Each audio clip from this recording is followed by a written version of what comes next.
अभी हाल ही में आपने एक खबर सुनी होगी कि उत्तर प्रदेश के इटावा के एक गांव में 2 कथावाचकों के साथ मारपीट हुई, जिसमें यह कहा गया कि उन कथावाचकों को ब्राह्मण न होने के कारण पीटा गया है।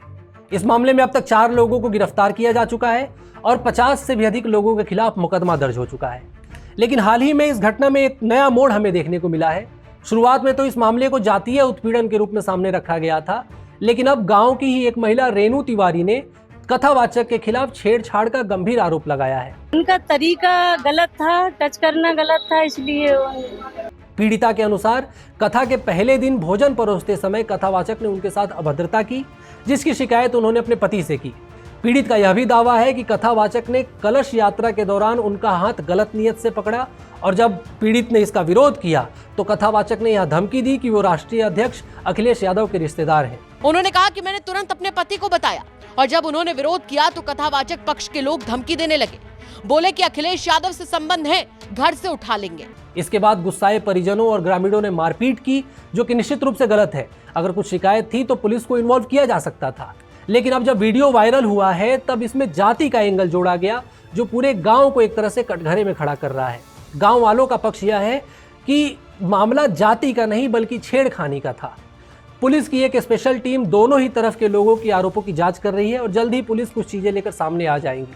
लेकिन इस मामले में ब्राह्मण बनाम अन्य जातियों के कथावाचक का जो एंगल पेश किया जा रहा है वह अत्यंत सतही और भ्रामक है।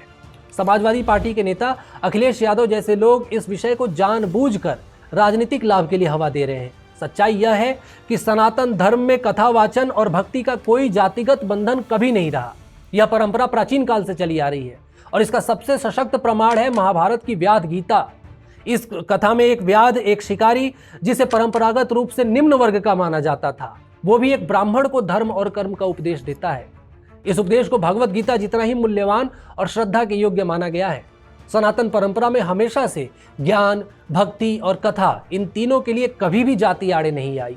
हिंदू धर्म में ऐसे अनेक कथावाचक हैं जो ब्राह्मण नहीं है। मुरारी बापू का नाम आप सबने सुना होगा। मुरारी बापू जैसे कथावाचक भी जाति से ब्राह्मण नहीं है, लेकिन उनके साथ तो कोई हिंसा आज तक जाति के आधार पर नहीं हुई। सिर्फ यादव समाज में ही अनेक कथावाचक हैं।